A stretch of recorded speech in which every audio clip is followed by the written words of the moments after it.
Hello and welcome to the Last Round podcast. I'm your host, Dan Saunders. Joining me this week is a coach, a referee, a judge. He's been there and done it over the last 20 years. 40.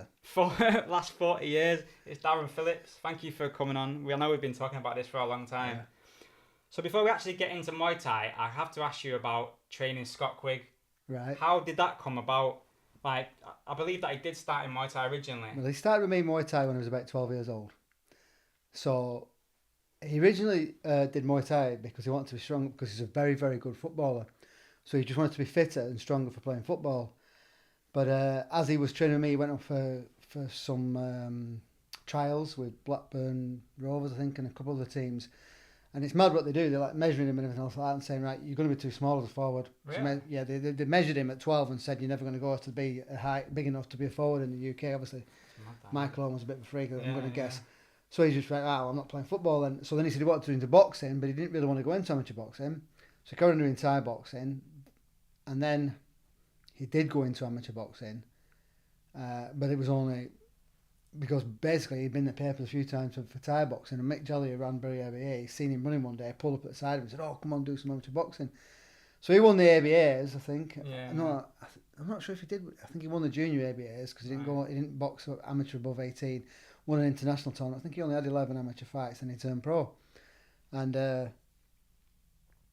we were still conversing and he would still give me videos of his fights and he said, look at this guy. And I think he'd had a half a dozen or so pro fights and he ran me up one day and said, can I come and do some pads in the gym? I went, what Thai? He went, no, boxing pads. So I don't know anything about boxing. I've never done boxing class in my life. Yeah. Right, never. He said, I want you to hold the pads for me for boxing like you would do for Thai, but just do boxing. So I went, all right, that sounds interesting. Let's see if I can do that.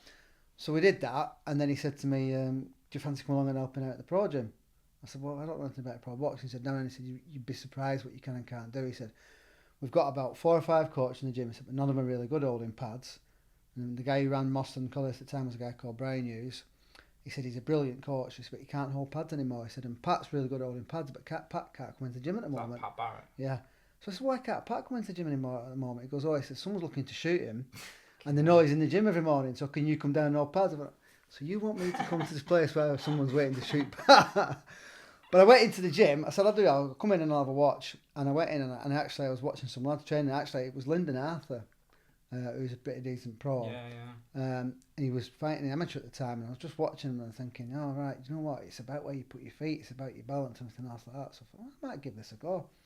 So obviously I was training Scott there, and at the time I was also doing pads with Michael Jennings, Thomas McDonough, Matty Hall.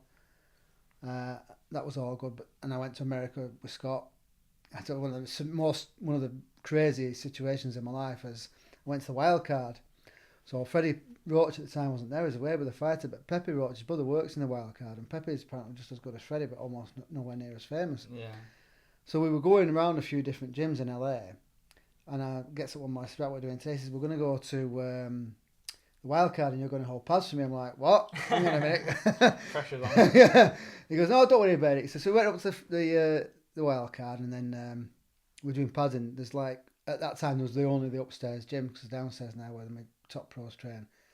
There's only the upstairs gym. And there's 2 rings. So we're in this back ring and holding pads. And then there's a bit of space comes, and he goes, come on, let's get in the big ring. So he goes in and Pepe Roach sees me and goes, Scott, are you okay? I said, do you want to do some pads? He goes, no, my trainer from England's going to hold pads for me. And he just sort of went, all right. And he went off and was just doing some bag work with this lad. And Ryan Rhodes walked in with his trainer and a couple of others. Anyway, we were about round 4 and everyone stopped and they're all watching us on pads. I was thinking, Jesus Christ. And after about 4 or 5 rounds, that Pepe Roach, he just said to me, he said, do you want a drink? And I thought, that's as good as that is as good as an exam, as an acknowledgement as I'm going to get. Yeah. And then he left Collyhurst and he went to Joe Gallagher's. And Joe didn't let anybody else in the gym at all. But at the time, Joe was getting more and more people in. All 4 Smith Brothers, Crolla, Quigg, Orford. They've had a stable over the years of fighters, haven't they? Yeah. So Scott persuaded him to let me come in, and then the next thing I know, I was in the gym all the time. So I've, from never having done a boxing class, I think I've cornered for 20 world title fights and something like that. Trained 6 professional world champions, an amateur world champion, Tasha Jonas. It's been a good laugh. Yeah. But I mean, it did get, eventually I'd had enough when Scott and Crolla had pretty much quit. I decided that I'd rather be teaching my amateur sport that I got into than the professional sport. Yeah. How different is the boxing scene? Because you hear a lot about like dodgy promoters and like Yeah, stuff it's like that. corrupt as hell. Yeah. It's a dodgy. I mean, it's dodgy, but some people are straight up and in your face. I mean, like I remember when they were first trying to make Quigg Frampton and Eddie Hearn was talking to Scott. I said, I'll be honest with you. I said, Mom, I'm promoting both of you. I want the winner. I said, I like you both. I'm not really asked who wins. I said, I just want to make sure I've still got a contract on the winner. And it's an old man's club. Yeah. So one of the things that put me off it is I went to a show in Bury to help Crolla. He had a fighter on, and I sat in this changing room, and I've always thought it. I thought, how have I got into a situation where I've got people like Anthony Crolla saying, Daz, can you come and do this? Can you do that? Like, can I do pads with you and stuff like that? When I've never done a boxing class. Yeah. And what's wrong with all the other boxing coaches in the country? And I remember sitting in this court and looking at all these guys. Must have been 6 or 7 trainers in there who've been in it for years, and I'm like, oh, do you know what? You're clueless. I don't know your sport, but you don't. I know it better than you. Yeah. You know, it's just a simple thing. They keep to basics, and they're always trying to look for an angle and do silly stuff. So I just thought, and so like, why don't you start your own pro gym up? I said, I'm about 50 odd years old. I said, and you've got to be in it for years for anybody takes you seriously. I'm not going to go through that all now. And yeah, we used to like you've got all the inspectors. So you have a British title fight, and then what's supposed to happen in a British title fight is an inspector's assigned to you, and also a drug guy. And they're supposed to follow you around and they make sure nothing happens. So you're given your gloves, for example, and they're supposed to hold the gloves. You're not supposed to do anything with the gloves until you actually put them on. But then they'd be sat chatting away with each other, and in the background, and someone's got all these gloves and tying them into knots and smacking walls. And I never noticed anything. I just thought, it's ideally it's brilliant, but it doesn't work. It's an old man's club. Yeah. So yeah, and just everyone's trying to get. The problem when you put money into anything. As soon as somebody thinks they're going to have money from it, no one can tell you the truth. Yeah. Everybody's kissing your ass all the time. So yeah, Thai scene's bad. You think Thai scene's bad? Everyone goes on about the Thai scene being bad and bitchy and everything else like that. Everything's like that, man. Junior football was like that when my kid was playing football. But amateur pro boxing's like it. Everything's like that. Mm-hmm. You kind of like there's fighters who like you could say they underachieve. There's fighters who you would say like zap everything out of their career that they could. Obviously, where do you think that Scott Quigg kind of ranks on that scale? Like he had like you said it before about like rivalry with Carl Frampton and stuff. I think for world titles. If you were to ask me honestly, and I think I've told Scott this to his face, so I can say it and not worry too much about it getting back. I thought he would have. I mean, it's daft for a lad who had 11 amateur fights. He became a world champion, and he was well known around the world, and he beat some really good fighters. But I thought he could have done more. And it's funny because I was only talking about this again the other day. I think the problem with Scott and the problem with all pro boxers and fighters in general is you start to talk about them, you start to tell them what they can do, and you give them nicknames, and they start living up to that. So an example would be Mike Tyson, who was a brilliant boxer. Watch him when he's younger, how fast he can jab and how he can make space up. And they tell him, oh, he's the baddest man on the planet. So he just wants to start being an hooligan and stuff like that. There was a guy that, before your time, a guy called Lloyd Honeyghan, who went to Las Vegas and beat Donald Curry at the time, was considered the number 1 fighter in the world, but he outboxed him. He didn't just beat him, he outboxed him. He boxed him unbelievably well. And then someone gave him a name, the Ragamuffin Man. He started boxing like a flipping Rastafarian off his tits, and they just end up letting the Grim Reaper, Robin Reed, they called him the Grim Reaper. Now, he won an Olympic silver medal. He went to Italy and won a world title fight against an Italian who was the world champion on points in Italy. So you had to box his head off to do that in Italy. It's probably the most corrupt country in the world to box him. Tremendous boxer. They started calling him Grim Reaper because he had a big right hand, and that's all he did, throw right hands. So everyone talked about Scott being super, super fit, and he was. Yeah. Gas tank. I mean, I've trained some ridiculous athletes, but he is easily the fittest and hardest working of them all. But that wasn't his biggest attribute. He was tremendously skillful. He had fantastic eyesight, brilliant defence, and he always spotted the right shots. So I was watching a video a while back of him sparring with Jordan Watson, and he must have been given 15 kilos away against Jordan, and it was a brilliant spar. And the only thing that made the difference was Jordan realised this little kid who was like flipping minute is giving him an hard time. He started hitting him a bit hard and he bust Scott's nose. I think the time Scott was about 14 or 15, so I said, it's only sparring, I'm not bothering with it. I'll tell you another story about how hard Scott was. He was sparring with Andy Thrasher once, and he was supposed to be fighting in about 10 days. Round 4, Andy hit him with a left hook, and that was a decent shot. And it carried on, and at the end of the round, the bell gone, and Scott said, "Oh, you broke my nose then." I went, "What?" He goes, "I broke my nose when it with that left hook." So why you say so much? Don't stop before the end of the round. He said, "You're fighting in 10 days. Could have got hit on it twice more." You think I'll be able to fight? And his nose is over here somewhere. I think, well, it's not looking so good right now. So I think the thing with Scott is he started living up to being super fit, and he stopped listening to the people around him who made him box very, very cleverly. And the way I say it is, you talk about getting out your comfort zone. So with a lot of pro boxers, you think the comfort zone is, you pulse at 160, you're on your knees, you're pouring out with sweat. But with a lot of pro boxers, that's the comfort zone because they're working hard. Yeah. They actually take them out of the comfort zone is making them not work hard and working on techniques and position. And it's true when Joe would ever do technique work, just with gloves, you could see him all going, oh God. Because they were going to get nailed on the basics until they got things right. And they'd rather go on a bag or whale away sometimes. Yeah. I mean, Joe is one of the best boxing coaches, probably in the world, not just in the UK. He's won Ring Magazine Trainer of the Year. And when he on his day, he's super technical, but he still concentrates loads on and being super fit. And don't get me wrong, you've got to be fit to fight. You have to be fit, But I've always said I'd rather have a not particularly good fighter or a particularly unfit fighter who thinks he's fit rather than a good fighter who doesn't think he's fit when he is. Yeah. Because they can blag it sometimes, Yeah. But I personally hate that saying that will beat skill, but because I just think boxing and Muay Thai are supposed to be skill-based sports. So you should be fit, but you need to make sure your skills are top-notch as well. It should be the priority. You just touched on him there. What was it like training Andy Thrasher? I've heard some funny stories on the podcast from the likes of Daz Morris about him at like weigh-ins and stuff like that, not being able to move. And yeah, I mean, Andy started off for me, and I mean, he was a hard lad, and it was a question of it's funny when he started training. So he started fighting and was doing interclubs initially at the same time as Scott Quigg was. So Scott's got an older brother called Kenny Quigg. Kenny is probably technically better than Scott was, really? But an absolute waste of space. Couldn't train, loved his booze. I mean, his last fight, I found out after he fought on his way to the thing, he'd had 2 cans of Stella and a flipping half a joint or something like that. Mad it was. But they were both really good footballers, and the way the dad used to train him, and this was indicative of the personalities, is he'd say to him, "Oh, you shit you can't do this, you can't do that." Yeah. So Scott would go, "Can I not?" So he'd work until he did it, but Kenny went, "Oh man, all right, won't bother then." Which is, I don't think you should ever be goaded into doing anything. If someone said that to me, it wouldn't motivate me to do anything at all. Yeah. Andy was hard work. He's the worst timekeeper in the world, and I'm anal about timekeeping. He always wanted to train as early as possible, because quite often it'd be my first session of the day, and I'd have 4 or 5 privates afterwards. He'd turn up 45 minutes late. So, I can't do anything with you now. Yeah. Well, I'm fighting soon. You should have got here on time.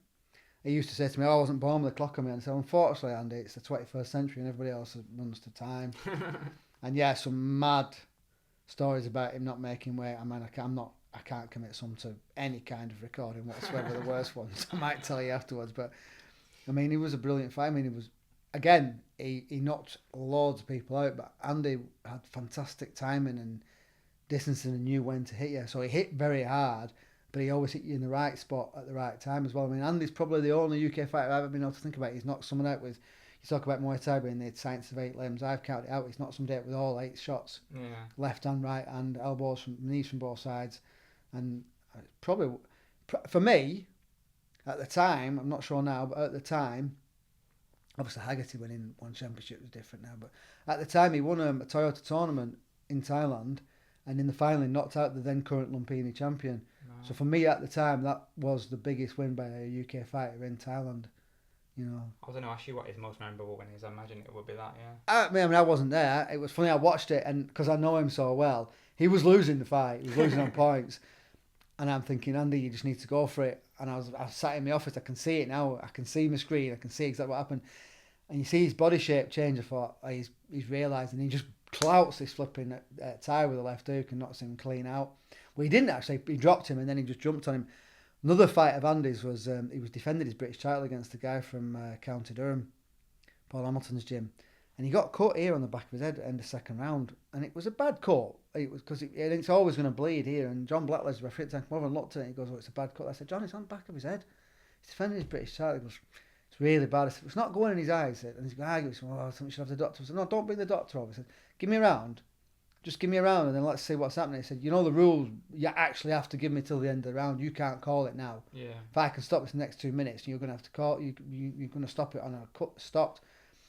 So anyway, eventually went off. I said, Andy, he said, you've got a round, you're going to have to knock him out. And he actually finally said, I can fucking understand. And he jumped on this kid. He just run at him, dropped him the first time, got back up, run at him again, dropped him the second time. And the third time he's got him in the corner, he's throwing punches and knees at the kid, and the kid's falling down. And John had to pick him up and throw him across the ring. And I've got the photograph up afterwards, and he's still seething, Andy. And he's an angry, angry man. He's a great guy, Andy Thrasher, until you say no to him. But we had good fun. Yeah. You see it in Muay Thai where, there's kind of like a dad and son kind of coach fighter thing. How did you find it coaching your son? Well, I coached my wife as well. And my wife had 9 or 10 fights. Right. So I've always been able to switch off, and I think it's something I've realised straight away. To do justice, you have to switch off from the person that is in the ring, and you have to see what is exactly happening in the ring. And it was the most nervous I've ever been when Luke had his first decision fight. It's been a while up until that day, and God, I did Crolla Lomachenko. I don't think I was shaking then. And I've done a few other big fights. I was shaking going to the ring when Luke had his first fight, and he had to fight because he'd had a lot of interclubs. I didn't used to let my kids fight. And then eventually I realised that they're a lot more resilient than we are, and it's all parents and everyone else who's more worried about what they are. Fears onto them. Yeah, so you just let him fight. And so he had to fight someone who had about 6 fights in his first fight, and he leathered him, to be honest. He was superb. But yeah, I've always been able to switch off. I mean, it's not nice sometimes, but you have to be able to do it. Mm-hmm. Did he... Obviously, he stopped fighting. Did he just fall out of love with Muay Thai? I'll tell you the story about him when he was a junior. So as a junior, he only had maybe 11 or 12 fights, and he did lose a couple. One fight he definitely did not lose. And then he took a fight and he was injured, and I shouldn't have let him take the fight. And he was winning the fight against a good fighter, Joe Tomlin, but got stopped. And then he gave loads away against a guy called Isaac Chamberlain, and I thought he won that fight, but he didn't get the decision. In his last fight, he fought a guy called Brian Crichton. And by that time, everybody knew him, and everybody knew how good he was and how technical he was. And it was for a British title. It was just an absolute scrap. And it was a scrap. Brian scrapped with him. And he won the fight, Luke. Yeah. And he's on the way home, and he's got a right face. And Scott actually came and cornered with me that day. He's got a right face on him. We're driving him off. And I said, what's up with you? I said, you just want to fight? He goes, why do they have to fight like that? So why can't they do Muay Thai? I said, well, they're probably always going to fight you like because you're going to go a long time if you can't find someone who's as good as you are when it comes to Muay Thai. And he just went, I don't want to fight anymore. And he fought a guy called Danny Hendel, who was Martin Hendel's son. Danny had fought in Thailand and everything, and he was very good. And Luke absolutely schooled him with a broken hand. Not that it makes much difference to us, but with a broken hand. And Dan McGowan had seen that fight. And when I spoke to Dan McGowan years later, he was saying that's the fight I never wanted. He said, I did because I knew it'd be good, but I never wanted to fight him because he was so good. Yeah. Do you know? So. Do you think it's a shame that he didn't? He just no. So then he came back a few years later and he had 4 head contact fights. Right, okay. So in his first fight, he fought a lad who'd had 3 fights. Second fight, he fought Haris Hussain, who'd had 9 fights. Third fight, he fought Ryan Sheehan. Fuck yeah. Yeah. And the fourth fight, he had to give over half a stone away to get a fight. And he cracked his rib in that fight. Won, beat Ryan. He won all his head contact fights. And I'm thinking, how am I supposed to get his learning fights here? You know, he's fighting Ryan Sheehan and people like that. 4 or 5 fights in. So he cracked a rib and he went to Thailand, and he had about 6 months in Thailand, and he was just about to come home and he cracked the same rib again. And he just went, it's just going to keep going. That's it. So he didn't fight. And he still messes around every now and then. He gets on pads and just shows people. Dave Jackson said to me years ago, every now and then you have to get up and do something just prove to be you're still king of the gym. Yeah. So I'd still spar every now and then, even at 46 years old, just for a laugh. And you can do what you could do. Still, you just couldn't do anything for the next 5 or 6 days afterwards. And so every now and then he gets a bit of pads on, and he would put his shin pads on, and he was going, oh God, here we go, you know. So, yeah. We went back and forth for a while talking about, doing a podcast and how we could kind of tie in talking about the judging and the scoring a bit. What initially made you want to get into, teaching the scoring? Well, I'm glad that's the important thing here, right? So I started Thai boxing 40 years ago with Sandale at Master Scam. I'll go back to however long, I'm going to say it's probably approaching maybe 20 years now, maybe a little bit less. I was on AX kickboxing one day, and I'd watched a few fights, and I couldn't understand why the Thais weren't fighting the way we did.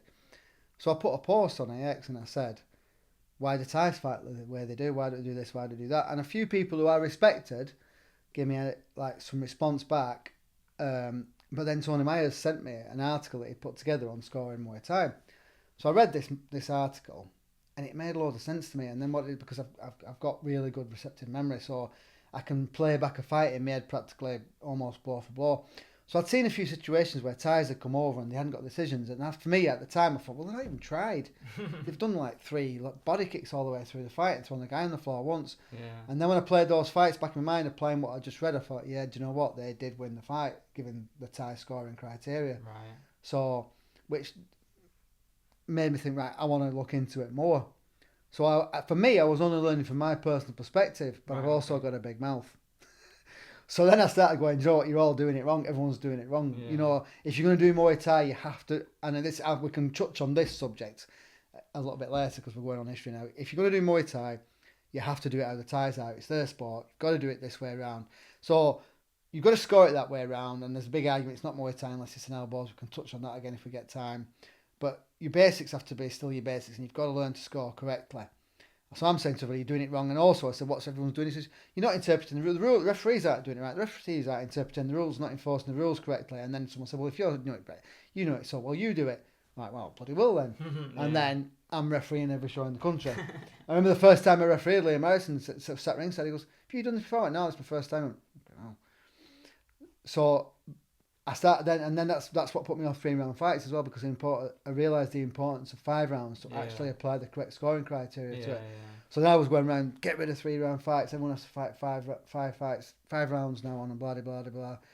And then at the time we only had Tony who could do the seminar, but I was getting inundated left, right, and centre for seminars. It's not so much in the north now for a few reasons, but everyone wanted. I said, so Tony said, I can't do them all. He said, and we had a meeting with a few people, and he says, anybody want to learn to do it? So I said, yeah, I will. I'll happily do it. Yeah.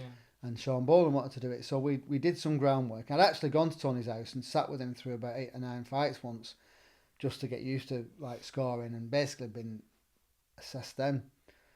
So then we did some groundwork, and he said, right, and you need to come down, because the university lecture in Birmingham. I said, you need to come down to the university. So me and Sean turned up, and he goes, right, what I need you to do now is present my course back to me. I'm like, what? That's good now to make sure that you've... Yeah, we said, well, you're not going to get a more pressurised environment, are you? You know, I says, present the course back to me. He said, we're going to do it, take it in turns. He said, but this is that you have to present it back to me, and I'm going to give you questions. So fortunately, Sean being Sean, oh, well, I'll start. So he started and made a complete ass of it, to be honest, initially. So I thought, I can't be any worse than this, so then I presented it back to him. And so then he continued, like, assessing Tony. Then he said, right, you're going to do a seminar, you're going to present it, and then I'm going to assess you and presenting it to other people, and then assess you answering their questions. Right, okay. And then he gave me some other questions. I said, I've got 4 or 5 really difficult or awkward questions to answer. You just need to answer them. So I did. I can't remember the one that I didn't do particularly well. I can't remember what the other 4 or 5 were, but I remember once he said to me, one of the questions he said, I like to do lots of boxing combinations. How can that hamper your ability to score? And I'm like trying to waffle a bit. And he goes, well, the easiest way to say it is if you're throwing 5-punch combinations, A, you're more likely to be kicked or kneed, I said, but B, it's less likely you're going to see effect. But when you're throwing 1 or 2 punches, they're more likely to have visible effect. That's the only one I remember. I don't remember the other ones. And then he just said, right, off you go, present the seminar. So I started doing that because I wanted more, not because, for no other reason that I wanted to help educate people, because I thought for me it was a massive education. It completely changed the way I looked at the sport and the way I taught the sport and everything. So I just thought, I want to share this knowledge that I've gained with everybody. Unfortunately, not really anybody wants it. Well, very few people want it. You know. I did notice that because when I messaged you originally, I was looking to just get a better understanding of the scoring myself if I was to do commentary again or anything like that. And you know, it is quite hard to find somewhere to be able to. It is. I mean, I do seminars now, but it has to be. I mean, I used to go into people's gyms and do it. The thing is, the IBMTO, it's a little bit of a sore point at the moment with a lot of people. So I don't want to really do seminars where I'm going to be assessing people for judging. I'd rather go and do that the way the seminar was initially, is we'd do a seminar on the judging, and then we'd watch 3 or 4 fights and talk through them. And like a lot of people will be like, oh God, right. like there's an interesting, going back to you commentating on, there's an interesting fight with you commentating on it, where if I did the seminar where you'd listen to it and you go, oh my God, you know. I think I probably know what fight it is. Well, I'll ask you afterwards. Yeah. But then I only want to help educate people, and now too many people want to do it because they want to judge. But it's not a question of doing a seminar and looking at some fights and doing. There's loads more to it. So when we all first started judging, we had to do loads more now. But everyone thinks, because some people said, oh, you can do this, watch 10 fights. If you get 8 of them right, you can go and judge. You can't. It's far more difficult than that initially. And there's a few people talking to me about wanting to do seminars, and I'm saying, I'll come and do the seminars, or I'll come and give you what I do as a brief seminar. It's not the full IBMTO seminar, and we'll watch fights that you don't understand, and we'll go through them. Right. Yes. And I mean, one of the things I always say to people when they don't understand a decision is like, let's watch the video back, and I can talk you through what's going on. And only 2 people have ever took me up on that. Right, one of them came, and I deliberately didn't watch either of these fights beforehand, because I didn't want to have a perceive. I wanted to watch it live with them and talk what was going on. I didn't want it to act like I'd rehearsed. Spoke to the judges and rehearsed what they'd done it for. And one guy came, watched it, said, I understood everything like that. I said, well, yeah, but he never changed the goddamn thing he did after that. Right. I understand what I've done wrong here, but I'm going to carry on doing it. Yeah. And then one guy, actually, he didn't watch it. It was over his son's fight. His son lost this fight. He clearly lost it. He was going mad, so he didn't lose it. And then I went down to him, said, Paul, not me for a minute. I said, I've known you, I'm trying not to say names then. I've known you for a long time. I said, but your son didn't win that fight. And then we had a bit of an argument. And then a couple of days later, he said, have you got any information then that can help me? And I said, I'll send you this assessment. I'll send you this article that Tony's written. Read it and let me know. He said, right. He said, well, can you come to the gym with me and do a seminar? So I went to the gym, did a seminar, went through 4 or 5 different fights with all these fighters, and his gym completely changed what they did then. Really? And yeah, I mean, I can't speak highly enough of him, even though I'm trying not to say his name, because he did change everything he did. So many people will argue with you day in, day out, and you'll explain it to them day in, day out. You could have Ty sat there telling them, this is it, this blah, blah, blah, and they still don't want to learn. They just don't want to change. I had to change what I did. And for me, it's an ego thing with an awful lot of people. They can't go into a room and say, right, we've done this for so long, but I've realised we need to do this and this and this. But I have a bigger ego than everybody else, because I've been doing something for 20 years. When it's about, I know I've been doing it for 20 years, but I've learned that I don't want to do it this way. I want to do it this way, because I think this is better. Yeah. So, you know. Yeah, I get it. Yeah. So you just touched on there the document that Tony Myers produced that you sent out, and obviously you sent that me so I could kind of have a look at it before we had a chat and stuff. And I was just curious, from your perspective, what are some of the misconceptions about Muay Thai scoring that you see? Just for example, in that document, I noticed that like trips and hip tosses aren't legal moves, but you see them like so often in fights. Right. Well, a judo throw, so a shoulder throw or a hip throw, is a foul. Now the rulings on the trips is it's a bit nebulous, and it does me head in a little bit. Now we try to go back to Thailand all the time and say, are there actual rule changes? So if you trip with a straight leg and catch with your foot, now it's legal. In some referees in Thailand aren't even pulling you up if you're tripping with a bent leg, but the majority are. So you can't sort of hook and pull, but a trip with a straight leg is an effective scoring technique. Okay. You know, so that's the one that does keep changing quite a lot really within Thailand, and it's a shame because it still has to be for me. It has to be a skillful technique that doesn't. If you catch someone's leg and hooking them, it's not really very skillful. Like you can do that in a school playground, can't you? It's one of the first things you learn. Do you know? So the other things you hear that people talk about doing the seminars, they'll say to you, for example, low kicks don't score. Or we say low kicks don't score. That's not true. We've never said low kicks don't score. Low kicks do score. So you have, when it comes to strikes, you have techniques that are perceived to score unless you prove otherwise, and techniques that you have to prove score. So a technique that was perceived to score unless you prove otherwise is a body kick, straight knee, good side knee. They're perceived to score. You have to prove otherwise. Now, by prove otherwise, I mean come back with an equal and a more effective scoring shot. Do you understand?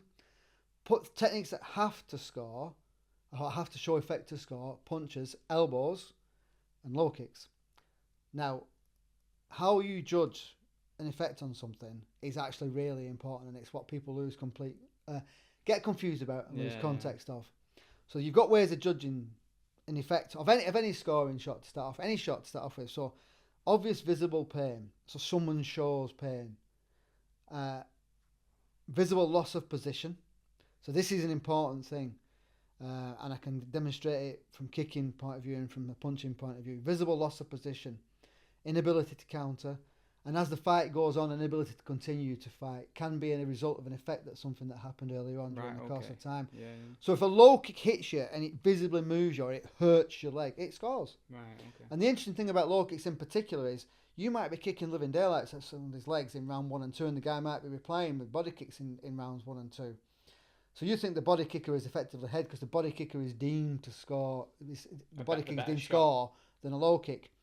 But come round 4 and 5, you can't actually hardly stand up now, and you can't kick behind the guy. Continues to kick your legs, so he can win that fight. Yeah. And it might be from the stuff he did in round 1 and 2. So the other thing that the two misnomers, right, that everyone gets confused about is what does and doesn't actually score and how it's judged. And Muay Thai is supposed to be judged as a whole. The fight is holistically judged. It's who is the strongest over the course of 5 rounds. You don't have to win 3 out of 5 rounds. You can win a fight in 1 round. Right. You know, and that's without a count. And I've got a video clip of the head Thai judge in either Lumpini or Rajman explaining this to Tony how it can be judged. Yeah, so you can win around a fight in 1 round. It's less likely to happen over here. It does happen loads in Thailand. I've seen it happen loads in Thailand. Yeah. You know, because people continue to fight. The rounds, how you score the rounds, don't have to interpret what actually happened in that round. You use indicators as you're going along to figure out who is winning the fight, so you make sure you give it to the right fighter at the end of the fight. Right, okay. You'll hardly ever get a 50-something point scorecard in Thailand. It's neither going to be 49-47 or 49-46 or maybe 47-48. And there are loads of judges in Thailand who won't fill the scorecards until the end of the fight. There are some times when they can't do that. And the main difference is if it's a WBC title fight, I can't comment on the one championships. WBC and also Lumpini and Rajmadam title fights. They have to give the scorecards at the end of the round. Right. However, they'll still score it exactly the same. They'll score it the same way I do if I'm doing that. Is they'll have a scorecard at the side of them and they won't give early rounds away because they don't want to give points too early then it becomes difficult to bring it back. So in Muay Thai, if you're judging all 5 rounds, you can change your scores on a round. You can cross them out and change the rounds, and it's important that it just represents who wins the fight at the end. And people go, oh, that's not right. They don't do it in boxing. And I'm going to get this out of the way now. I don't give a flying shit what they do in boxing. Yeah. It's a completely different sport. Yeah. And I've explained Muay Thai scoring to probably 20 professional boxers, including world champions, and I only ever had one say, "Yeah, I get it, but boxing's a bit. But I understand why this. Yeah, you just need to know what you're doing." I've had probably four of those world champions say that makes more sense. Boxing should be boxed like that. Yeah. It actually is a great representation of who wins a fight. So the guy who said, "I understand," but he knows if you go into boxing and you jab your way out, win 7 rounds. But get battered in 5 but don't get a count, you still win the boxing fight, but did you win the fight? Yeah. Dave Jackson explained it to me perfect once. Everyone knows who wins a street fight. Yeah. Yeah? Yeah. So when Thais decided they needed to bring in a point scoring thing, because they just did exactly what we did in boxing, they fought until someone couldn't fight anymore. They said we need to bring a point scoring system in, but it still has to be a fight. It still has to represent our sport. So you can't win by touching. Right, okay. You know, yeah, it still has to be a fight. It has to be the person who inflicts the most amount of damage on the other person. So, as a rule, all things being equal, a boxer of the same weight, same skill level should kick a knee harder than he punches. So that's why they kick a knee scores more. So I say this on all the seminars. What the Thais didn't do when they decided what does score and doesn't score, they didn't get everything down. Elbow, punch, kick, knee, sweep, blah, blah, blah. Put it in a hat. Throw it up in the air and what landed heads up right, they'll score more, the others don't. Yeah. As a rule, the kick and knee will win the fight if it's done properly, and the boxer is the same example. The problem we have in this country is that we still don't kick a knee as hard as they do in Thailand. In Thailand, the kick and knee as a rule will win on points or get knocked out from the puncher. So as a rule, the kick and knee is a stronger technique and they will win. And it was true of K1 as well, early doors. When they fight 3 rounds, the aggression would get them through. But when you went to 5-round fights, a lot of the time, the person who's kicking a knee would win the fight. Yeah. You know? Yeah. So that's the scoring. And then another visible this is where like throws come into it. So loss of position. So there's no greater loss of position than you being laid on your ass when your fighter stood atop you. So that's why sweeps and throws score very highly. Okay, so you throw someone but position your feet so that you could follow up even if you don't. That's a massive score. Yeah. Because again, it's about loss of position. So you're on your ass, you're looking up, and this guy's going, I could need you in the face and I want to, mate, but I'm not going to do it. You know, that can win a fight for you. And also getting around behind your back. Now, going behind your back as though you're going to knee the back is about the only thing a Thai will pull in a fight, unless he needs to. Unless he's running behind, that's it. They've got behind you. If it's a close fight, they've won the fight. I remember Liam saying to me once about a fight. He just lost a fight in Thailand, and he said it was really close, and I didn't understand why I lost. And I said to Jitsi, why did I lose? He goes, oh, he took your back twice. He said, is that it? He said, close fight, twice, once enough, but twice, yeah, you lose. So the information I have hasn't just come from Tony. It's come from talking to people who are in Thailand, talking to Thais. It's going to Thailand. And Tony's information isn't just from one gym. So what a lot of people do, they go to one gym in Thailand, they train in one gym, and they get the interpretation of the coach, and they come back and say that's gospel. Or there might be a Thai that was over here who has his interpretation of scoring, and takes that as being gospel. Yeah. Tony interviewed loads of coaches, loads of referees, and got what was the larger consensus of opinion, because it's very, very this is me early onset dementia's going in, because I thought the word I'm looking for. The judging within Muay Thai, it's still open to interpretation and personal, but it's very, very there's much the same in Thailand. It's more the same. I'll think of the word tomorrow night sometime.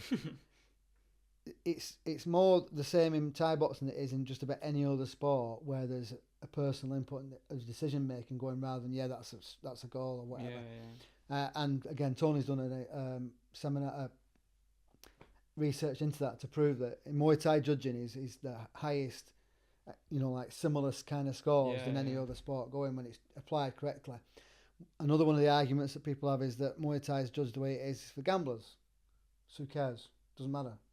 Doesn't matter what it's for. I was going to ask you that, yeah. It doesn't matter what it's for. Yeah. It's interpreted the way that everybody understands it. Do you know, the bets are paid out before the end of the fight. There's no, oh no, I don't agree. It's very rare you get a fight where people are kicking off about the decision. Everyone understands it, including the fighters, whilst they are fighting. Yeah. And that's actually quite important. Yeah. Because you need your coach to be able to tell you how you're going, but the fighter kind of needs to know if he's behind and stuff like that. And when you train your fighter to with the knowledge of scoring, they know what they need to do at some point. So all your fighters know how to score a fight, yeah? My 9-year-olds know how to score more than 90% of coaches in this country. From day one, they're taught. There's no point me having this information, which has changed the way I go thing. It's made my gym successful and not giving it to anybody else. Yeah. So I have a group of 9, 10, 11-year-olds who can judge and probably teach and explain what's going on in a fight better than 90% of the coaches in this country. And I'm sorry to the 90%, I don't really care, because the information...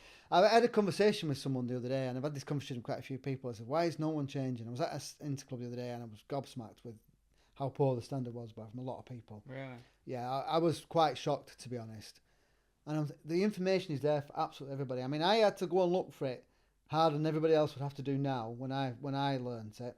It's there for everyone to see. If you want to find out how to do it properly, you can find out how to do it properly. And again, it's a lot easier to get to Thailand now than it was 25 years ago. Yeah. Of course, so it's there for everyone. So yeah, all my kids are taught the importance of it. They all explain why. I have this big thing is I explain a lot, but I ask loads of questions.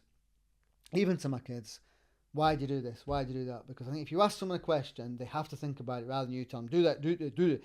Eventually they won't hear you. Yeah. So there's a thing where like a voice won't, somebody won't hear something, the same thing said in the same way by the same voice after so many times. So saying keep your guard up, keep your guard up, keep your guard up, keep your guard up.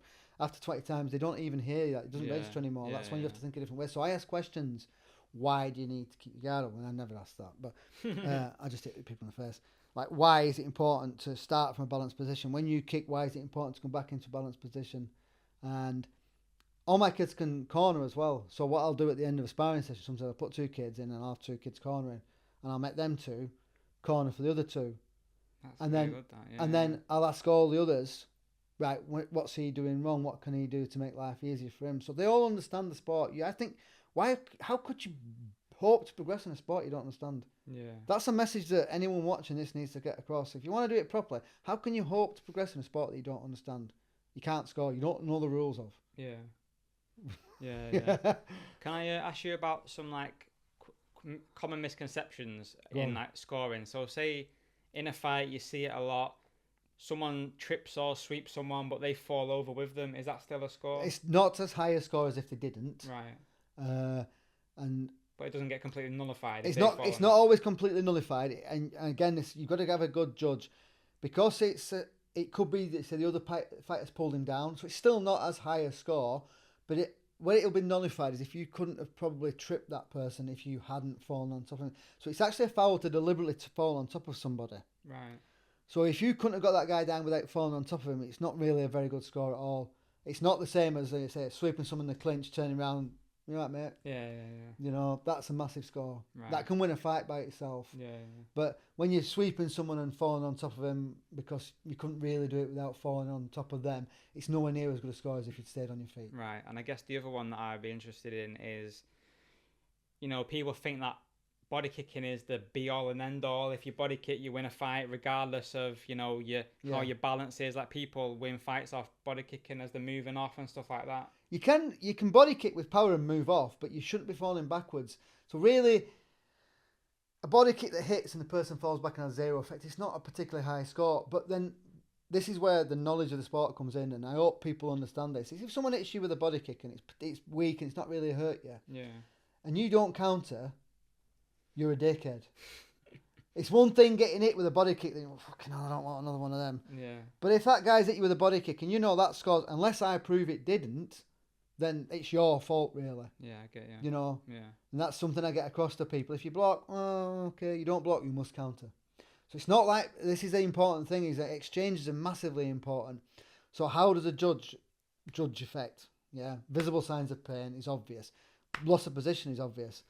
Later on, being able to fight is less obvious, but still obvious. But someone getting kicked, did it hurt him or not?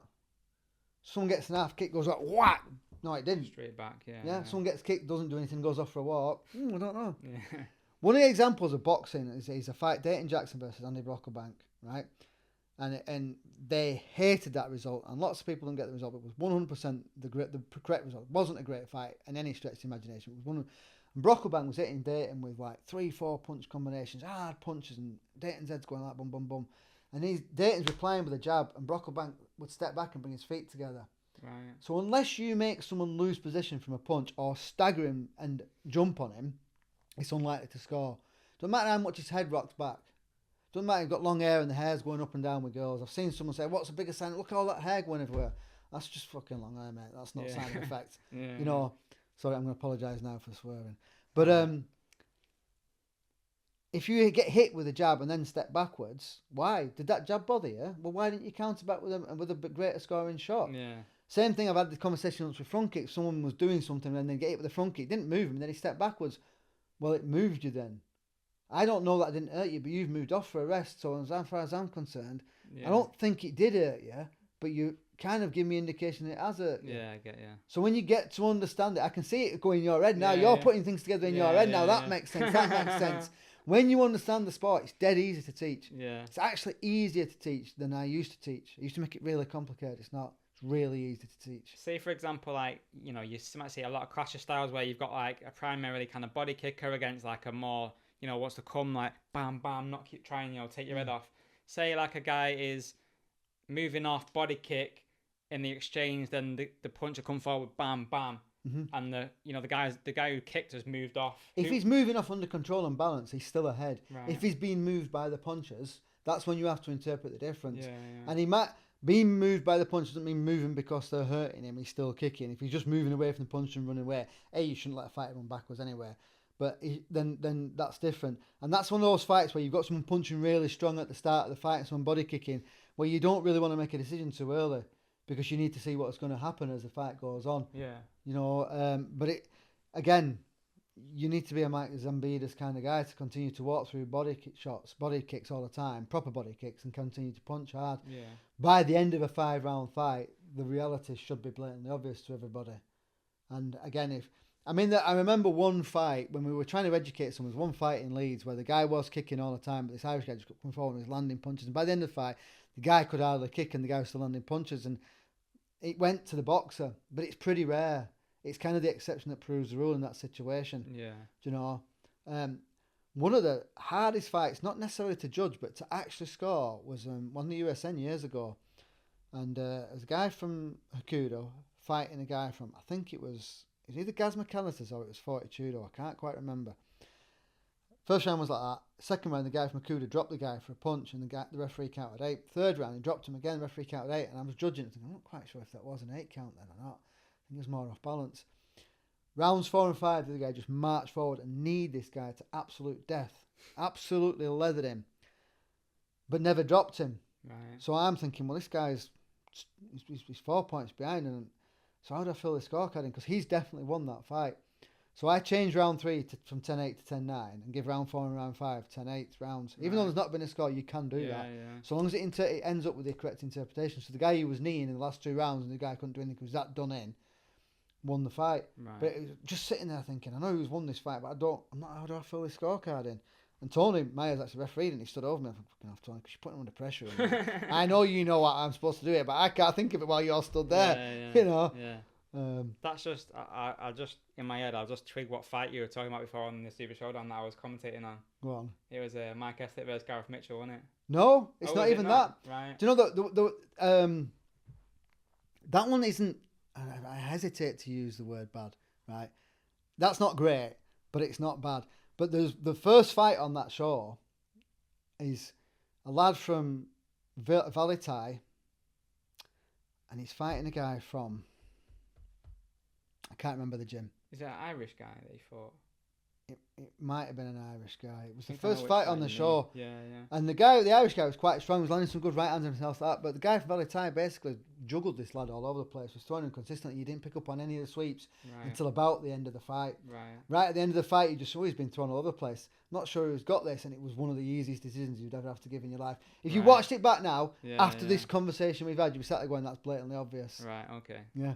When I see, I'm glad you contacted me ages ago about this, because one of my arguments about commentating, right, is there's 2 commentators. There's the guy who wants to make it sound all interesting and everything else like that, and then there's supposed to be the expert guy whose actual job is to educate and explain what is and isn't happening. Well, I'm definitely not the expert. I'm the entertainer guy. You know what I mean?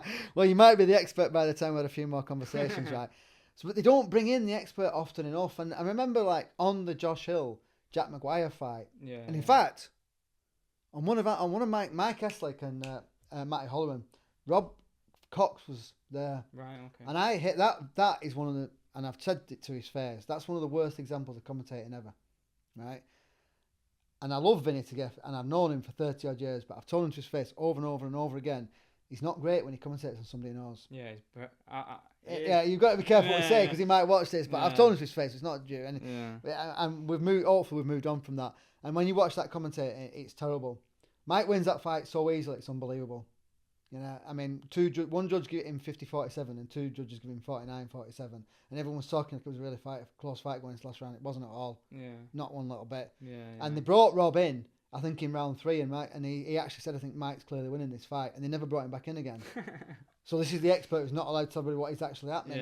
And then it's all right making it interesting, but especially for other people, you need to explain what's going on. Because in the UK, most people's idea of scoring is boxing scoring, and they're very, very different. Yeah, they're very different. I think that was something that I struggled with when I first started watching Muay Thai. Yeah, I didn't realise you'd not trained, so you were definitely going to struggle with it. Just even like from, obviously, I got into it through Anton, who I started the podcast with, but then knowing Paul as well and seeing like an example of a fight maybe from someone who doesn't know, Paul versus Darren O'Connor. Yeah, I knew you'd bring that fight up today. You just think like, I knew you'd bring that you know fight what I mean? Like, I can understand why lots of people didn't understand the decision on that, but there was a no-brainer. It was really simple. Right. And actually, Maxine gave the fight to Paul. I mean, she's known Paul a very long time, and when it was split decision, she said, "Did I get it wrong?" I went, "Yeah." Massively. Go on, Maxie. So she watched it back with me after. She went, "Oh God, what was I doing?" So when she watched it back, she realised she'd got it wrong. Right. It was no-brainer, to be honest. I mean, Paul made it harder for Darren than he thought it was going to be. Darren thought he'd throw Paul all over the place, but Paul is extremely strong in the clinch. Yeah. And some of the stuff he did was great, but from a scoring point of view, there just wasn't that much going on. Yeah. You know, but I understand why no one else in that room would understand, and that's something we touched on. Is you do need to be educated to score Muay Thai, and people we shouldn't have to be. Well, why? Why do you think you should know about Muay Thai and never having been to town, not been in town, just because you know a bit of boxing? Why should it be like boxing? Boxing has its own interpretation. Boxing is open to more aggravation. That's a lot of arguments. Let's look at the weekend and Lomachenko and Haney. Robbery. You know, and even Taylor and Chantal Cameron, most people saying it was a one-sided beating from Cameron. I've not watched it. I don't watch boxing because it frustrates me. And one judge gave it a draw. Well. You know, and it's all about this is when it's all about who has the money coming from next time round. I know. You know, and that's what it's all. I understand, but let's say you played rugby and your son wanted to play American football, and you went along. Would you learn about American football to help your son, or will you just sit there and say, why can't he throw the ball backwards? Why is he allowed to throw it forwards? Yeah, of course you would. Yeah. If you want to know about the sport, so we started trying to put. I mean, I always put like a little half paragraph in my programs, trying to explain it as briefly as you can. I'm sure nobody reads them, and we've done videos at the start of a fight to try and explain people what is going on. But I'm sure nobody really watches because they come here to watch the mate. I understand they come here to watch the mate, but please, you know, when you don't get the decision, accept the fact that the people who have given that decision have put an awful lot of graft into making the right decision. And most of us, I mean, I do my absolute best that there's no way that anybody can accuse anybody of having a vested interest in a fight whatsoever. You know, like even my judges can judge my fight. In fact, I hate my judges judging my fighters because they're more picky on them than they are on anyone else. Yeah, it was your judges for Mike Essay versus Gareth Mitchell, wasn't it? No, those I'm talking about judges that train me. I got those judges. Yeah, I picked those judges. That's what I meant. Sorry. Yeah. But I have judges who train with me who can judge my fighters, and they'll be more harsh on my fighters than anybody else will be. Yeah. Do you know what I mean? Yeah, I always get the fighters for Brian, and it's just the difficulty with that fight. One, Wayne got it completely right. Dean, by his own submission, was watching something completely different. Probably expecting more from Mike, and that's one thing you need to learn as a judge. Is that you can't. Ricky Sewell knows he's guilty of this. Is you can't judge a fight based on what you think somebody should be doing. You have to judge a fight on what somebody is actually doing. And Craig at the end of it said to me, "I know Mike won it, but I don't know how to fill the scorecards out." Or I knew Mike won it, but I didn't know how to change the scorecards. I didn't know could I give it 10-8 in the last round. Right. And I told everybody you can do that. You know. And then he tried to tell Daniel, no, I think Mike should have won it, but Daniel wouldn't let him change the scorecards. And then Daniel made the cock up with actually giving it. The fight should have been a draw anyway. Yeah. And he just completely cocked up and still hasn't apologised in person. But you touched on the betting before or the gambling. How do you view the gambling over there? Do you think it could ever work over here, or do you think it's best just left alone? I don't know if it could work over here. I mean, obviously they had it on the last Hitman fight show, and they said it did work. It would be nice if it did. I mean, I'm all for anything that brings in money into the sport, more money than they get now, other than completely change the sport to something that isn't. Yeah. Without being too controversial, my issue with it is that, like, you know, fighters in this country aren't well paid at all. Not at all. You know, if we know that, like, people are on stuff, so it's like there's not any kind of, I can't think what the right word is, but I feel like people, given the opportunity, would bet against themselves for a big amount of money. There's no... I mean, you'd have to say that, I mean, in the same, for example, snooker's a good example of that, really, is you think that people bet on snooker matches, and when there's a real, bet, you know what I mean? That's a bit strange. And it comes in. Yeah. It's under review straight away, and those bets aren't paid out. And pretty much, to be honest, that's true of a lot of sports. I mean, even now they're talking about, I was seeing something this morning, they're talking about a football match in 2012 that helped City win the league. QPR did something towards the end of it, and they're now looking at it going, why have they done that? Leave that. We'll leave that one alone. Are you a City fan? Yeah. Leave that alone. Don't need to go digging that out. So I don't know nothing about it because I hate football. So, but I mean, there's that. It could bring more money in, but they could be open to being abused, couldn't it? Yeah. Is it hard, say, like on that Super Showdown we were just talking about before, where you have Mike Esslick on, you're coaching, you're reffing? I tried not to do it. Yeah. I tried. I mean, like I said, when I first started refereeing, I had a good few fighters in the gym, and I was refereeing every show in the country, and then about 18 months later, why have I got no fighters anymore? Oh, because I'm refereeing every single show and I can't get fighters on. So I have tried to stop refereeing now for my own personal reasons. I don't think I'm as mobile as I used to be. Yeah. Well, I never know how mobile I'm going to be in the morning. I'm not going to do a job like refereeing unless I can do it 100%. Yeah. But I'd rather not be refereeing when I've got fighters on. But I am lucky in that within my gym, I mean, Luke practically runs a gym now. And I've always, again, tried to instill what you need to do with a fighter before he fights. It isn't a question of turning up from some tile and putting a pair of bandages on and chucking him in the ring. And Mike isn't too bad because Mike did everything for himself for so long. It was unbelievable. I mean, the first time he fought for us, he turned up with his own bucket, his own ice, his own bandages, his own tile. Walked into I'm like, what? This is nice. I like this. Yeah. Don't do that now, right? you know. Yeah. Yeah, I was just always curious because, you know, you do... It's a mindset change as well. So, I mean, it's a mindset change on the day. But again, if we look at, you say I'm coach, I'm a judge and a referee. So I was coaching and I was looking at what pit fighters need to do. And then when I first started judging, again, I find myself thinking, oh, he could be doing this, he should be doing that. And I'm thinking, oh, hang on a minute, no, I'm judging now. It doesn't matter. Yeah. And then I remember the first fight I refereed, I was refereeing it and I wasn't really paying too much attention to what they were doing. I was thinking who was winning, and literally halfway through round two I thought, hang on a minute, Darren, different mindset. Yeah. You know, and you've got to be able to transfer the mindsets quite quickly. But I can do that.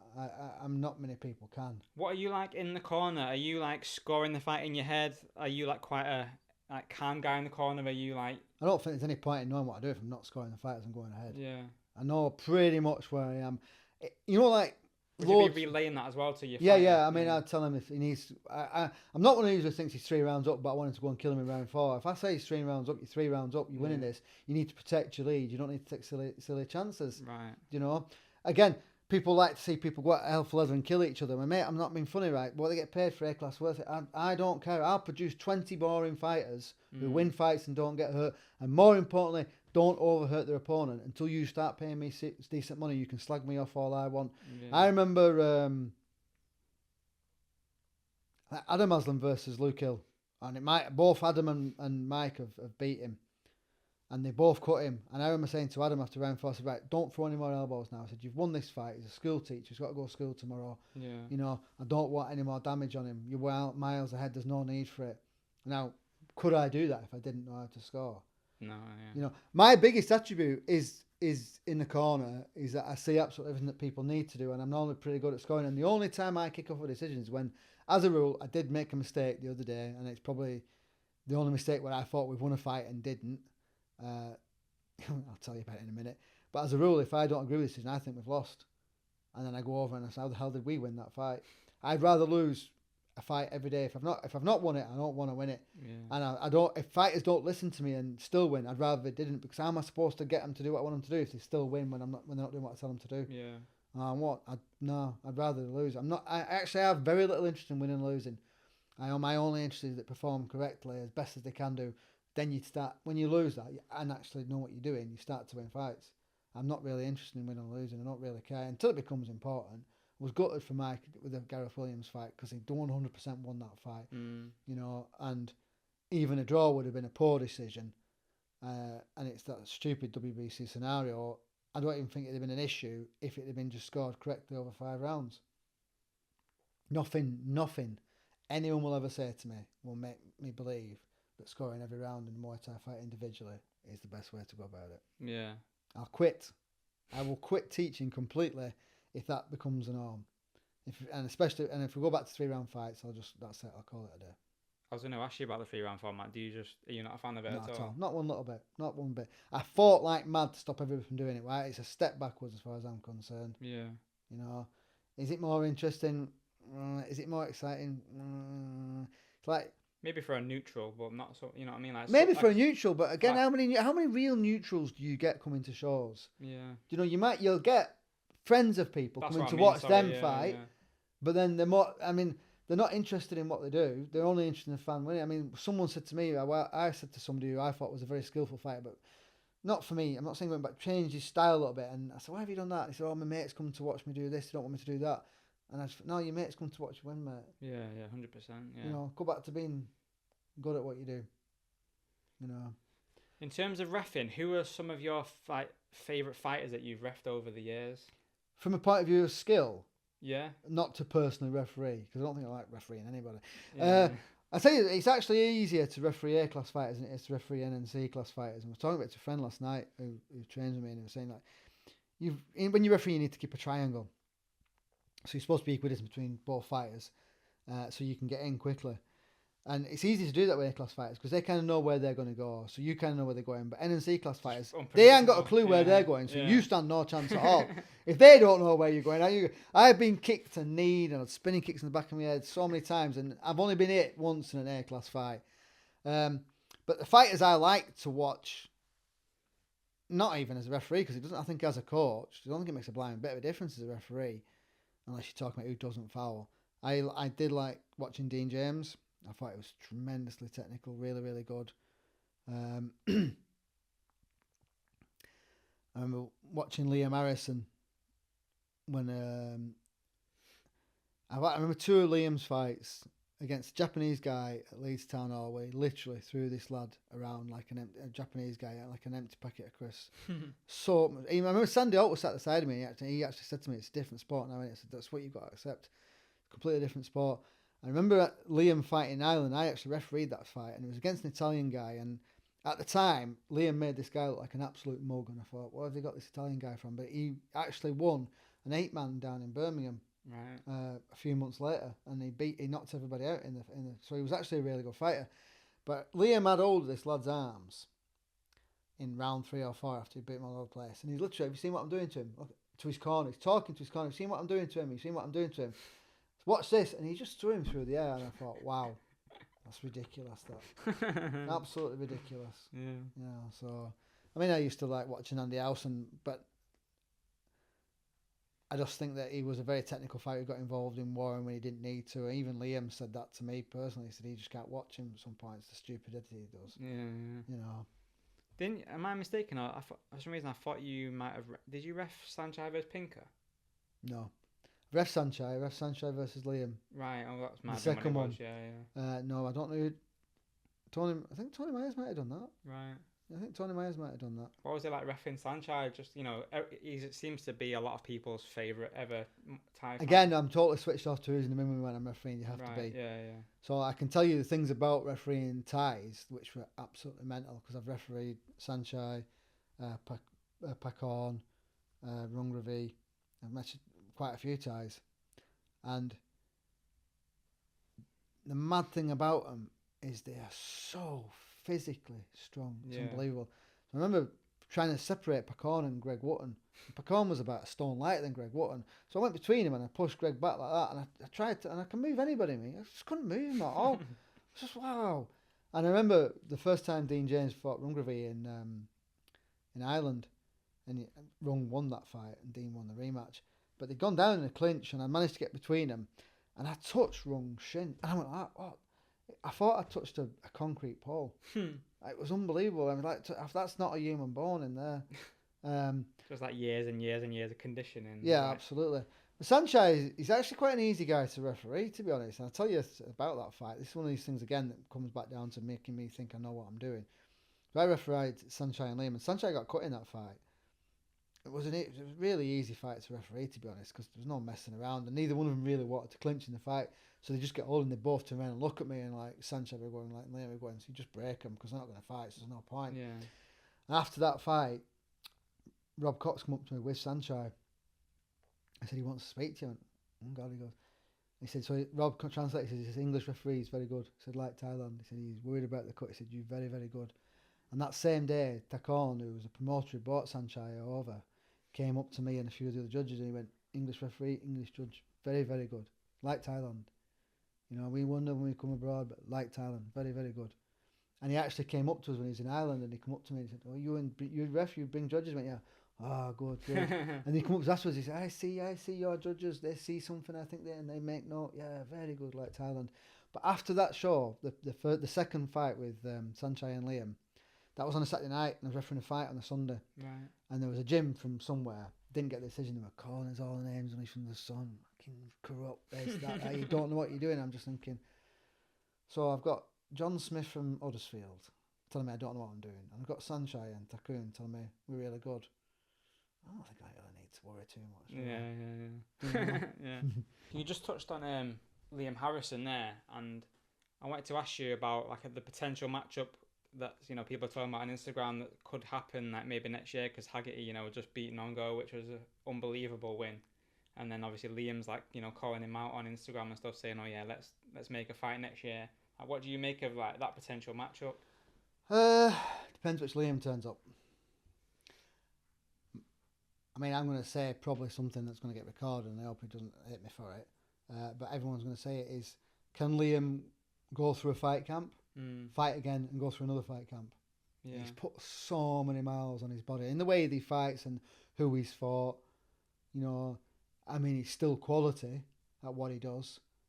I don't know if his body can go through it. And then, I don't suppose it would be on one, so the rehydration cost, because Haggerty is massive, absolutely massive. But if you were Liam, why would you not want to try and take that fight? If you were Haggerty, why would you not want to try and take that fight? Yeah. It shouldn't be that difficult to make. But I mean, this isn't any kind of detrimental comment on Liam. I would say it about anybody at his age, with all the miles on his body and his obvious knee problems. Will his body go through 2 fight camps? Because even I'm pretty certain accepts that he'd have to have a fight before he fought. Yeah, I think he did even say that. Yeah. You know, but let's not beat around the bush. Liam is the best fighter we've ever had out of this country, and by far and away the most successful and most famous, and at one point for me definitely the most technical as well. I mean, I think Liam has got phenomenal timing, and that's a thing that not many people appreciate really. You know, he isn't just really, really super strong with what he's got. He's got ridiculous timing and great eyesight.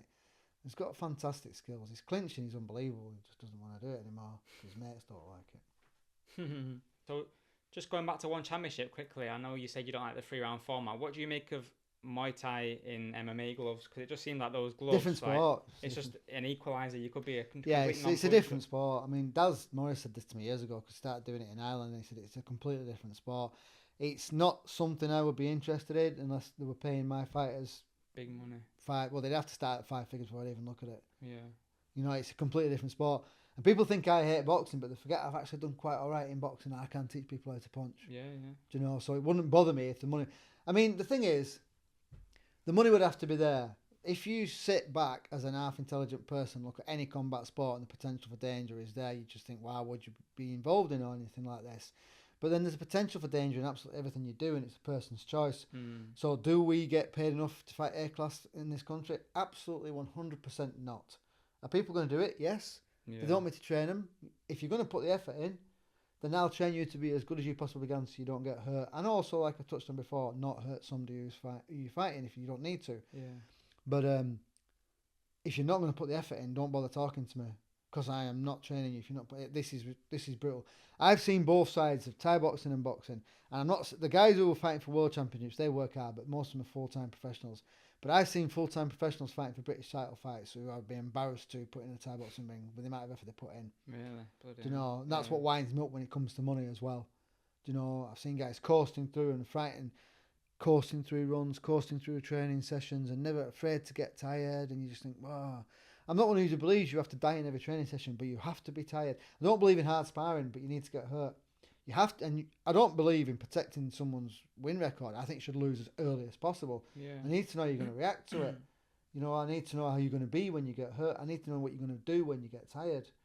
You know, that's one thing there that you mentioned there. I know I kind of mentioned it on the Brian Calder podcast, but I do think that one championship has like left this dangling carrot for people where they don't want to fight the big fights. They don't want to risk it. They just want to, you know, plod along, easy fight, get on one. There we go. Now I've made it, but you've still not necessarily made it. You're still getting paid the same as you got paid here. Really. I saw that, and the thing is as well. I mean, what you're saying there is true of boxing as well.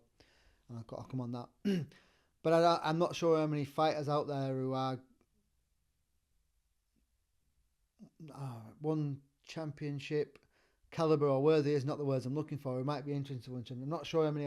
Don't go to that many fights. Don't watch that many people. I don't know. I mean, if that's why people are avoiding domestic fights, I think domestic fights have always been avoided. I don't think it's really one championship. I just think it has always been avoided. Right. I had Andy Thrasher at number 3 in the UK rankings for years and years and years and years. And at the time, Frankie Udders and Michael Dix were above him. Frankie Udders and Kieran Kettle were above him. And I want to fight them. And all Andy did was protect them two from all the other guys who were below him. And I said, why is Kieran Kettle number 1 in the UK rankings? He's not for anybody British, and he's won 3 out of the last 30 fights. Why is he UK number 1? Yeah. Stuff him out of the rankings, put him as something else, or bring him back to England, make him fight a UK fighter. We'll fight him, no problem. Do you know? So I don't think it's one championship. It's always been like that. People Right. don't want to fight the guys above them. Right. Sorry, below them. They Yeah, want to fight the yeah. guys above them. I'm not asked. I just take a fight. If I think I can gain something out of that fight, then I'll take it. I mean that the rankings conversation just a whole other conversation. In it, Yeah, I mean, I did rankings for a while, and Right. the argument I had with rankings is, yes, I'll do it, but you need to provide me with the information, the results from the show. I'm not sitting on social media sifting through rankings day in, day out, trying to figure out, if you want your lads in rankings, tell me who they fought, and I'll adjust them accordingly. Steve Broom does a good job on the information that he's got there, and he's pretty damn fair with it, because if someone fights someone and they lose or they win, they get adjusted accordingly. Yeah, yeah. And he can't, in a position like that, he cannot look at skill and rank someone on skill. No, of course. He has to rank someone on results. Yeah, yeah. You know, and that's all you can do, really. yeah, that has to be the fairest way. Otherwise, you're 100% going to have your own interpretation on it. You have to rank it on who's beat who, and also have they got opponents in common, and how did one get on the other one, and decide it from that stuff. Like, so in boxing, you have box rec, and that box rec is actually the most viable rankings going as a rule, because they just get points for who they've beaten and how they've beaten them, and then it's just a point system. So there's the odd one here and there that's just way wrong, but as a rule, it's fine. Yeah. And when you talk about money, and you go back to boxing, it's like everyone talks about boxing. No, you don't earn massive amounts of boxing. And the same is true in MMA until you get to where you need to be. And then I know guys who've earned shitloads of money from boxing. Yeah. You know, but as a rule, I mean, yeah, it's still miles more than Thai boxing, but you're on a grand around until you get to 8 rounders. Yeah, I mean, even I did like a kind of long form interview with John Murray, who fought Anthony Crolla. Andy Crolla, and he said like for that fight he got paid pretty much peanuts, really. Yeah. Sold out the MEN. I mean that's a promoter's deal. I mean, and Crolla got well paid for that, so I feel sorry for John if he didn't, because you got 2 English fighters from Manchester, who a former world champion, or 2 former world champions, former gym mates. You sell that fight all day long. It's actually sold the MEN by itself. So, I mean, if he got paid peanuts for that, it was badly advised, because I know how much Crolla got for it. It weren't peanuts. Yeah, I can imagine. Yeah. But then they were at different stages of career. John needed that fight. Yeah. Crolla didn't really need it. And Joe didn't really want it, and I actually said to Joe, I said, I know you don't want the John Murray fighter for a multitude of reasons, but if anyone can beat John Murray, you can, because I know how to beat all my fighters, so you must know how to beat John. And he went, yeah, and then he took the fight. Interesting. Yeah. It's an interesting way of looking at your fighters, though, like thinking that you would know how to beat them. I feel like most coaches are just blinded by what the guys can do. I'm a nightmare to be coached by, because I'm very negative. So the way I coach is I look at people's mistakes. So the way I corner, I get in the ring, and all my fighters, you could say, I used to think we didn't have a particular style, but it's funny, when Anton fought Hassan at Bowlers, then he said, GFC, yeah, they're going to go traditional style, good left kickers, good clinchers. I thought, oh god, we have got a style, haven't we? But we can all do pretty much everything we need to do. Yeah. And I can go into it forever, but I sit in a corner and I look at someone and look at what they're doing wrong, and I try and capitalise on their mistakes. And I think that's miles easier than saying, you're good at this, so just go out and do it. Yeah. It's a bit stupid. I've got a good left hook. Your bee's blocking it. Oh, fucking hell. Yeah. Right, right, you've not got the best low kick, but look how he's standing, man. He can't block a low kick to save his life. Yeah. So when I'm teaching, I try and take all those mistakes away, right, and make sure everyone's got, can do a bit of this and everything else. So I can beat all my fighters. I know how to beat all my fighters. So then it's what do you coach them on? Because I've had people say to me, you just coach them and you stick to the strengths. Well, no, I don't actually. So we can look at it really easily mathematically. And let's say, for example, there's 6 things you've got to look at, and you're an 8 on 2 of them, 7 on 1, 5 on 3 on the other 2. You concentrate on the 2 where you can only possibly go 2 more points. These 2 you shit at, mate. I can give you 4 more points on both of them with no hassle whatsoever. All of a sudden, you're a better all-round fighter. Yeah.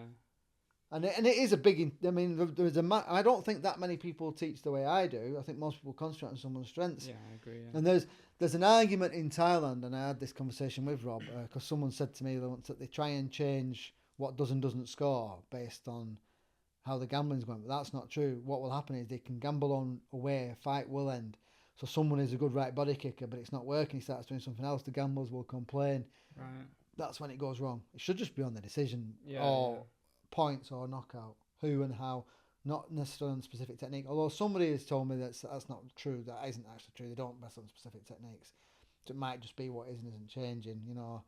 I don't know. But the gambling has produced a system that everybody understands. So fine.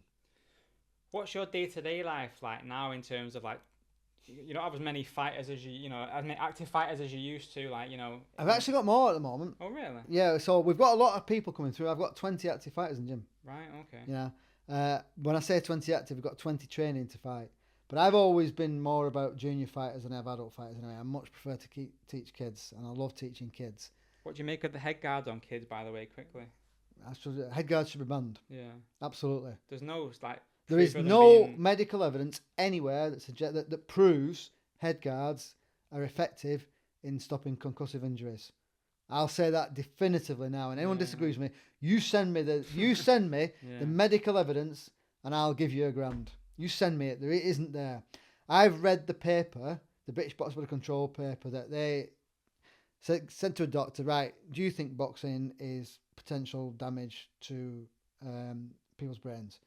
And she's massive paper, and she goes, yeah, definitely, 100%. Not sure what you do. Perhaps wearing a cushioned implement on the head might lessen it. Yeah. That castaway sentence is that all they based it off? Yeah. Is what brought head guards into British boxing, with no other thought whatsoever. Yeah. Right. So you find that there's no evidence whatsoever to suggest that it definitely 100% prevents brain injuries. There's loads of observational evidence that proves the opposite is true. Okay, so head guard is heavier. You're less likely to move your head. You're less able to move. It provides a bigger surface. You're more likely to overheat with a head guard on. Your brain is something this big, swimming around in a gravy. When you overheat, it turns to the size of a tennis ball swimming around in water. So now it's going like that instead of like this. Okay, when you wear, and it's true in America more so, get a full guard boxing head guard on, people just forget about defending punches anymore because they don't feel them anymore. Yeah. So, no. There should be no head contact for juniors until they're 16 years of age, and I'll give you the legal reasons why. Okay, and there should be no head guards on anybody. And like maybe in training, if they're not whacking them a day, that's out to stop. Like I've just had to pull a lad out of a fight from a clash of heads with whilst clinching. Right.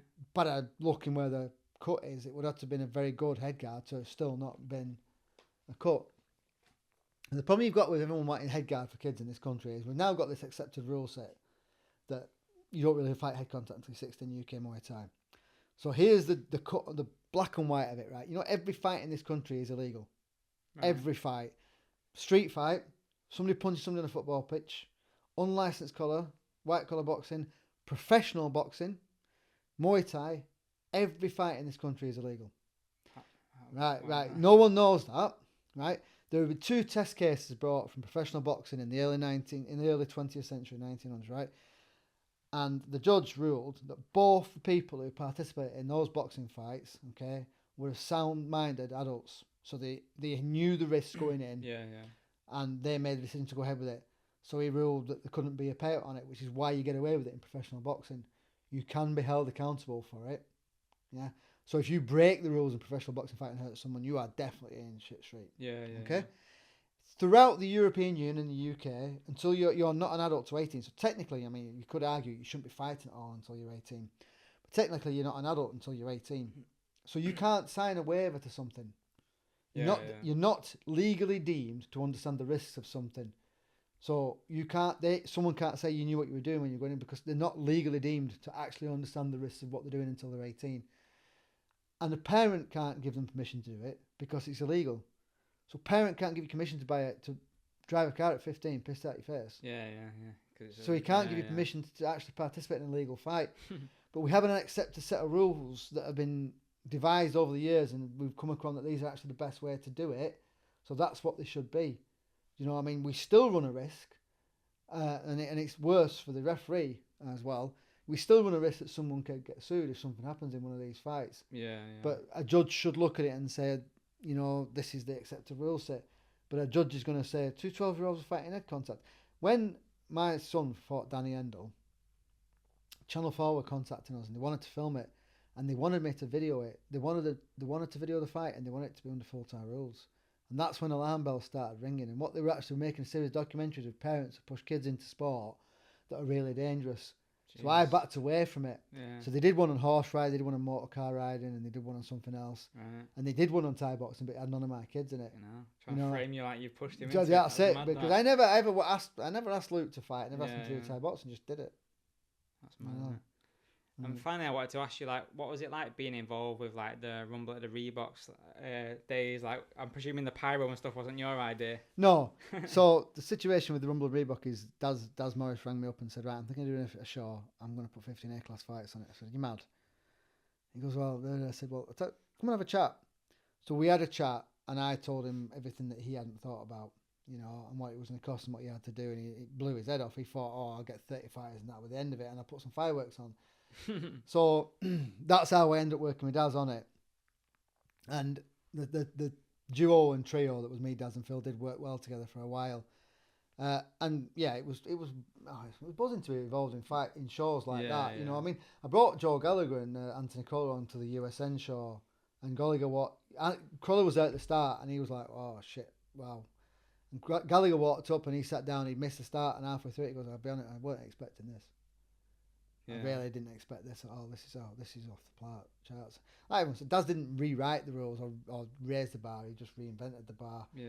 But I don't think the money's around to do that anymore. No one can generate the money to do it other than probably Daz, and Daz has no real interest in it. Yeah. Do you think there's like UK shows are missing like that kind of bit of razzmatazz, or do you think it should be about the fights? I personally think it should be about the fight. So I like Brian's fights when he's always stacked them with really good and really 100%. Nice fight card. And I don't think having a bit of pizzazz on the day is what really is going to help people sell tickets. I think before that we need to come back to what we talked about before you actually started, is you need a media presence where the fighters are known to more than just the friends. Yeah. You know, there's nothing out there anymore where we talk about this person, that person, and we see him at home with his kids or anything like that. And you can't do it unless you're getting paid for it, because there's no way you can do it just properly, just as a bit of fun. No. And you need, boxing used to have seconds out, was it called seconds out? Or whatever it was, like on ITV, and they'd have the fighters that they'd come in and sit down, or they'd do videos with them, like go in training and stuff like that. And it build a fan base from people who weren't just the friends. Yeah. You know, and they're still not particularly well advertised, the shows. I mean, like, even now, fighters don't advertise the fights anywhere near like they should do. And Super Showdown, for example, should put his hand in his pocket and he should get videos of the fighters done, and he should produce promo videos of his top 8 fighters. But I mean, the poll out with that is 6 of them will pull out, won't they? You know, and make sure that everyone's seeing it. It's the stuff afterwards. There's not enough reruns. There's not enough clips from good fights going out there. And then there's always the argument that a lot of people might come and then not agree with it, something that's happened in a fight, and then not want to go back again. Yeah. So where's the education? Yeah, that's true. Have you got any advice on doing a show? Not that I'm announcing anything there, but advice on doing a show, right? So your priorities is get a venue that works, and it doesn't have to. I mean, like, you look at a venue. First of all, you want a venue that's got preferably three changing rooms. You need to know that most people can see where it is. Parking's really handy. It needs to be easy to work with. Yeah. Okay, you need to be able to get there. Not too high a ceiling, for example, and stuff like that. The last 2 shows I did, Ashton Masonic Hall has been a fantastic place for small halls. My advice to anybody putting a show on, if you're putting an adult fight on, is get a proper medic and a proper ambulance, not a flipping St. John's guy with a rapid response vehicle, because that's just fucking criminal. Get proper officials, get proper runners, because once your show starts, your runners are vital. They are by far and away the most important. Well, they're not, but I am. But no, they're a really integral part of the show. The last thing you want is ridiculous gaps between fights because the runner's outside having a smoke or something. Yeah. You know, he's frightened to tell somebody he's on next and he's getting his shoes and shit together. And just realise what it's actually going to cost you, because even a small old show, most people, when they come to me and they talk about doing a show, they're almost invariably 50% off what it's going to cost. Almost. I've had one person, and everybody who's ever said to me about how much it's going to cost a show, one person get it pretty much bang on, and everyone else is almost always at least 50% off. I had one guy 80% off what he thought it cost a show. He thought he could put a show on for everything for £1,200 or something ridiculous like that. Jesus. You know, so yeah, they're normally way off. And realise that it's going to take over your life for 3 months, and you will be like, you won't sleep or eat, and you'll be ill by the end of it. But like fighting, it's massive. It's a massive buzz. It's a massive buzz and a massive eyes. Like Daz did the same thing. He'd have a show, And the second the show had finished, within 10 minutes, he'd be in his car crying because it's all gone away. Yeah. You know, like, whereas I can drink, so I just get pissed. Okay, well, thank you very much for doing this. I'm glad we finally got to do it and put the world to rights. Yeah, well, I hope it helps. And if anybody has got any other questions, either send them to Daniel, and maybe we get another questions ones out of it, or just ask me.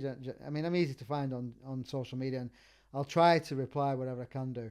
What I don't do, and I don't do it on seminars, is I don't go over the same question over and over again.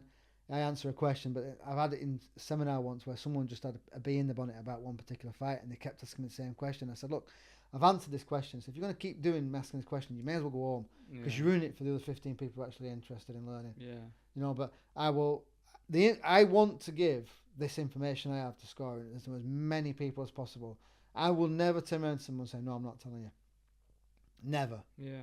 I mean, I might say, I'm not going to come to your gym in the middle of the year because every single person who lives there hates me. You might have to come to me. But I've been to gyms. I'll go to gyms. I want to give this information to as many people as possible.